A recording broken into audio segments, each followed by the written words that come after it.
먼저 함께 하실 두 분 말씀 나누죠. 앞에서 황대현 매니저님 먼저 만나보셨고요. 지금 제 오른쪽에 리어드홀딩스 김성훈 이사도 나와 계십니다. 두 분 인사 나누시죠. 안녕하십니까? 네, 안녕하세요. 네. 김성훈 이사는 LG화학, 황대현 매니저는 한전 KPS를 선택해 주셨습니다. 네, 그럼 김성훈 이사님의 탑픽 종목부터 먼저 살펴보도록 하겠습니다. LG화학 시가총액 6위 종목인데도 불구하고 오늘 또 VI가 걸렸어요. 11% 급등세를 보였는데 탑픽 종목으로 꼽아주신 이유가 있을까요, 이사님? 매출을 아주 잘 냈군요. 맞습니다. 네.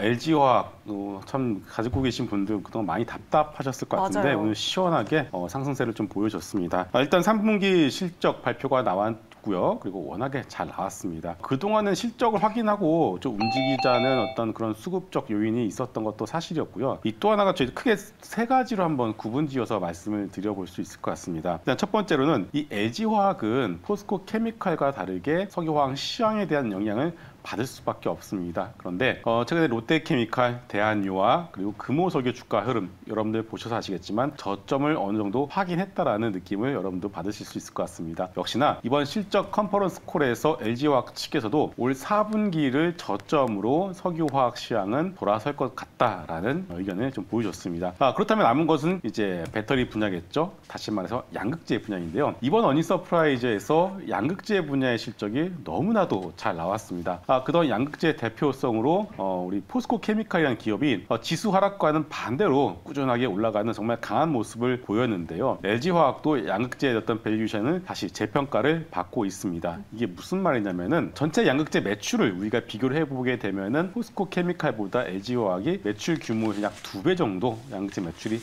많습니다. 그렇기 때문에 그동안 양극재 분야에 대해서 포스코 케미 약 멀티플 27배를 받고 있었던 상황이었고, 그러면은 이제 LG화학도 포스코 케미칼만큼의 멀티플을 줘야 되는 것 아니냐라는 그런 수급적 요인이 몰리면서 오늘, 그리고 이게 또 공매도에는 쇼커버링도 같이 나타났죠. 이런 것들이 몰리면서 LG화학이라는 정말 큰 종목이 11% 가까이 올라가는 그런 모습을 보여줬다라고 생각을 해볼 수 있을 것 같습니다. 결국 그동안 이제 우리가 어떤 시장에서 좀 알지 못했었던 양극재 분야에 대한 가치가 다시 한번 재평가되고 있는 만큼 LG화학은 물론 오늘같이 올랐던 이격이 벌어진 상황에서 여러분들이 굳이 추격을 하실 필요는 없겠죠. 어느 정도 5일선까지 이격이 줄어드는 것을 확인하시고서 마음 편하게 한번 매수를 하셔도 좋겠습니다. 다만 제가 2차 전지 전체 섹터를 놓고서 한 가지 좀 첨언을 드리자면은 이번에 만약에 중간 선거에서 미국 공화당이 승리를 하게 되면은 2차 전지 섹터는 살짝 좀 밀릴 가능성도 있습니다. 다시 말해서 그동안 공화당은 2차 전지 IRA 관련된 법안에서 꾸준하게 반대를 해오지 않았겠습니까? 근데 만약 공화당이 선거에서 승리를 하게 된다면은 많이 올랐고요. 차익 실현에 대한 욕구도 어느 정도 있는 만큼 그때는 여러분 좀 피하시는 걸 좋을 것 같고, 다만 그렇게 해서 다시 주가 내려오게 된다면 그때 또 신규 매수를 기다리고 계신 분들은 그때를 한번 노려보시는 것도 좋을 것 같습니다. 이게 미국도 그렇고 모든 게 지금 경제 상황이 산업이 정치하고 이렇게 결부가 돼 있다 보니까 항상 이제 눈여겨보시는 말씀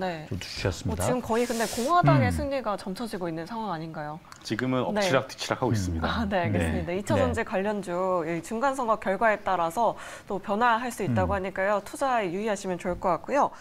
지금 폴란드 같은 경우에는 지금 말씀드렸듯이 이 김성훈 이사님도 이제 한번 여쭤보고 싶은 것이 뭔가 계속 잡음민 섞인 것들이 같이 동시에 나오다 보니까 단순히 이제 모멘텀에서 움직이는 건지 정말 뭐가 되긴 되는 건지 이 부분에 대해서는 고민이 될 수밖에 없어요. 네, 우리가 정확히 팩트를 좀 알고서 접근을 이제 해야 되는데요. 말씀하신 것처럼 자꾸 좀 이상하다라는 느낌을 받을 수밖에 없는 게 정치적 논리가 좀 더 강하게 개입이 되어서 그렇습니다. 상식적인 선에서 만약에 원전 사업자를 결정을 한다라면 당연히 유리한 조건 선은 우리나라가 될 수밖에 없는데, 웨스팅하우스는 현재 주인이 사모펀드입니다. 2017년도에 브룩스 비즈니스 파트너스라는 사모펀드가 2017년에 웨스팅하우스 사들였고요. 그리고 지금 조지아주에서 원전 3, 4호기, 보글 원전 3, 4호기를 건설 중에 있는데 사업비를 어마어마하게 까먹고 있고 지금 적자 규모가 상당히 심한 상황입니다. 그러다 보니까 사모펀드 입장에서는 팔고 싶겠죠. 그런 상황에서 웨스팅하우스가 소송을 제기를 하고, 그리고 결국은 아마 미국 정부 정부를 통해서 어느 정도 로비를 한 것 같아요. 그래서 이것을 따갔지만 결국 웨스팅하우스는 다시 한번 조만간 매각이 될 수밖에 없다. 그런 것들을 봤을 때는 결국은 안정적인 한국 원전회 쪽에서는 어느 정도는 기회가 될 것 같습니다. 다만 이게 원전이 다 완성이 되는 시기가 2045년도예요. 엄청나게 멀지 않았겠습니까? 그렇기 때문에 지금은 일단은 모멘텀 플레이로 여러분 접근하시고 이것을 갖다가 추격 매수를 하시는 것도 좋겠지만 그것은 어느 정도 단기 매매 관점으로 접근하시는 것이 일단은 나아 보이겠습니다. 나 이렇게 급등, 그러니까 변동성이 큰 것 자체가 좀 단기 모멘텀 플레이로 좀 갈 수밖에 없는 또 이렇게 움직임 자체가 말을 해준다 이렇게 좀 판단해도 되겠습니까? 맞습니다. 네, 알겠습니다. 그래도 웨스팅하우스가 사모펀드라고 하면은 좀 지양해야 할 것 같다라고 이렇게 우띠님께서 지금 댓글도 남겨주셨거든요. 그게 그 사모펀드가 주인이기 때문에 오히려 그 반사 이익을 우리나라 업체가 받을 가능성이 높다는 뜻이겠죠. 그러니까요. 결국은 뭐 사우디 원전에 대한 부분도 지금 사업비 규모가 12조로 알고 있고요. 이것뿐만이 아니라 체코 원전도 있습니다. 결국 전 세계적으로 에너지 다변화 정책의 일환으로서 원전 사업은 꾸준하게 진행이 될 수밖에 없고 원전에서 중국도 있고 러시아 업체도 있지만 중국과 러시아 업체가 지금 끼어들 수 있는 상황이 아니에요. 프랑스도 있죠. 하지만 프랑스는 그동안 원전을 새롭게 지어본 경험이 없습니다.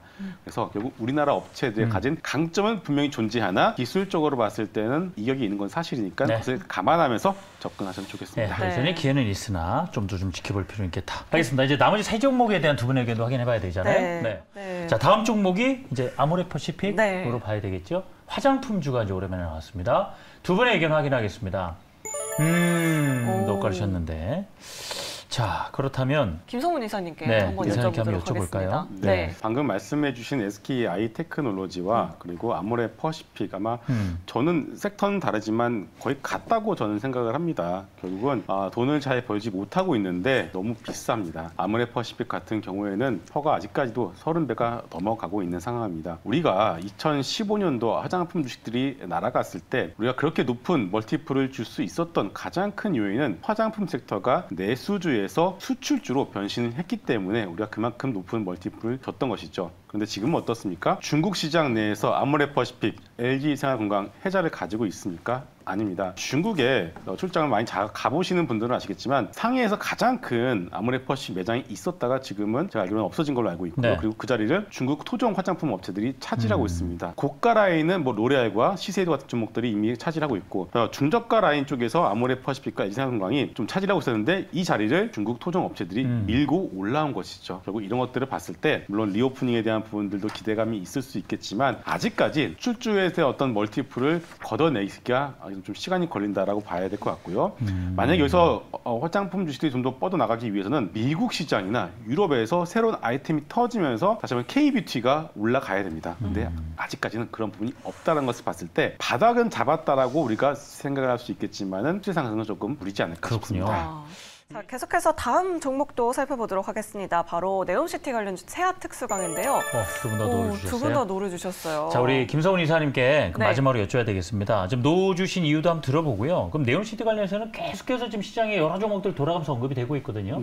여전히 좀 관심 가져볼 만한 그럼 종목이 있는 것인지 일단 세아특수강은 왜 노인지부터 말씀 들어보죠. 일단 세아특수강이 이제 네옴 관련주로 엮이게 된 이유가 있는데요. 바로 사우디아라비아의 합작법인 형태로 진출을 했다라는 점입니다. 이런 똑같은 회사가 휴스틸 같은 종목도 마찬가지로 합작법인이 이미 진출해서 사업을 하고 있다고 봐야 될 것 같습니다. 결국은 이런 어떤 요인을 가지고서 네옴시티 관련주로 엮었다라고 보시면 될 것 같고요. 얼마 전부터 성신양해 대표적인 시멘트 종목 아니겠습니까?